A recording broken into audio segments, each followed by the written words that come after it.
안녕하십니까. 세상 읽어주는 남자 이상훈입니다. 오늘은 TSMC의 독주는 없다는 주제로 한 말씀 드리겠습니다. 우리가 특정 사안을 예측할 때는 이미 시장에서 자리 잡은 질서를 기반으로 판단하게 됩니다. 그러다 보니 파운드리에서 TSMC의 독주가 계속되고, 삼성은 2등이지만 3위 그룹에 가까운 2등, 1등과는 격차가 상당히 큰 2등에 머물 것이라는 예측을 하는 시각이 있습니다. 하지만 개인적으로 몇 년 지나면 삼성은 1등과 차이가 별로 없는 2등, 3위 그룹과는 격차가 많이 나는 사실상 1등 그룹에 속한 2등의 위상에 이를 것이란 게 개인적인 생각입니다. 왜 그런지에 대해서 천천히 짚어드리겠습니다. 사실 삼성 파운드리나 TSMC가 몇 년 뒤 어떻게 될 것인지는 팹리스 입장에서 생각해 보는 게 좋습니다. 왜냐하면 파운드리는 비즈니스의 속성상 수요를 먼저 만들 수는 없습니다. 이 팹리스가 선택해 줘야 매출이 발생하는 구조입니다. 이 팹리스에 영원히 종속된 비즈니스라는 얘기입니다. 그런 만큼 팹리스가 누굴 더 원할지를 고민해 보면 파운드리 경쟁 구도의 결과도 예측할 수 있습니다. 일단 팹리스의 파운드리 선호도를 말하기에 앞서 이 파운드리의 구도가 어떻게 변했는지 간단히 정리하겠습니다.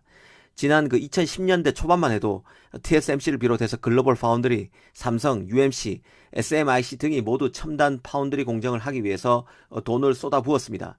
하지만 하나둘 나가 떨어지기 시작해서 2018년 마지막으로 글로벌 파운드리마저 10나노 이하 공정을 포기했습니다. 그래서 이제는 전통의 강자 TSMC와 종합 반도체로서 체급 자체가 다른 메머드 삼성만 남게 됐습니다.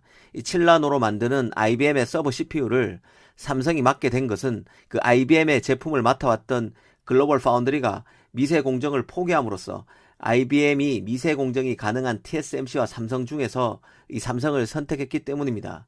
2018년 이후 파운드리 순위를 말하려면 TSMC와 삼성, 그리고 나머지 회사로 구분하는 게 더 낫다는 생각입니다.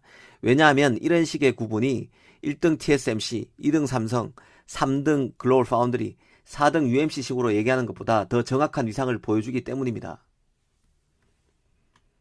그럼 이제 팹리스가 삼성과 TSMC 중 누구를 원할까를 한번 생각해 보겠습니다. 일단 각 회사의 장점과 단점을 떠올려 보면 답을 구하기 좋을 것입니다. 먼저 TSMC부터 보겠습니다. 이 TSMC는 오랜 업력만큼 칩을 만든 경험이 많습니다. 그래서 팹리스에 신뢰감을 줍니다. 또 혁신 공정뿐만 아니라 구공정을 기반으로 한 파생 공정도 지속적으로 개발해서 이 팹리스 입장에서 선택의 폭이 큽니다. 가령 TSMC의 12나노 공정은 16나노 공정 대부분을 계승해서 만든 공정입니다. 이는 TSMC처럼 공정 기술력이 뛰어나고 팹리스의 수요도 큰 파운드리만이 할 수 있는 일입니다. 기존 설비에 큰 투자를 하지 않고 신공정을 구현하는 일이기 때문인데요. 이런 공정을 사용하는 팹리스는 설계도를 대대적으로 바꾸지 않고도, 즉 돈을 크게 들이지 않고도 신공정을 활용할 수 있게 됩니다. 그렇다고 TSMC가 혁신공정을 하지 않는 것도 아닙니다. 이 대대적인 투자를 통해서 최고의 칩을 만들기 바라는 팹리스의 수요도 충족시키고 있는 게 바로 TSMC입니다. 하지만 삼성에 비해서 수주 단가가 비쌉니다. 또 장점으로 꼽히는 다양한 고객층이 이 공정 운영을 어렵게 만들어서 대규모 생산 라인 확보를 원하는 대형 팹리스의 요구를 맞춰주기 어렵습니다. 이번에는 삼성을 보겠습니다. 삼성은 일단 납품 단가가 쌉니다. 이 팹리스 입장에서 똑같은 설계의 칩을 받아보는데 돈이 덜 든다는 얘기입니다. 이 삼성의 경우 TSMC보다 납품 단가가 20-30% 가량 싸다고 알려져 있습니다. 이게 가능한 것은 삼성이 안정된 사업 포트폴리오, 풍부한 자금력을 갖췄기 때문인데요. 이 상대적으로 고객층이 얇다는 점은 삼성의 업력이 짧은 데서 비롯된 결과이지만 생산 라인 운용에 여유가 있다는 강점으로 작용하기도 합니다. 최근 엔비디아의 암페어 GPU를 수주한 것도 이런 배경이 작용했을 것입니다.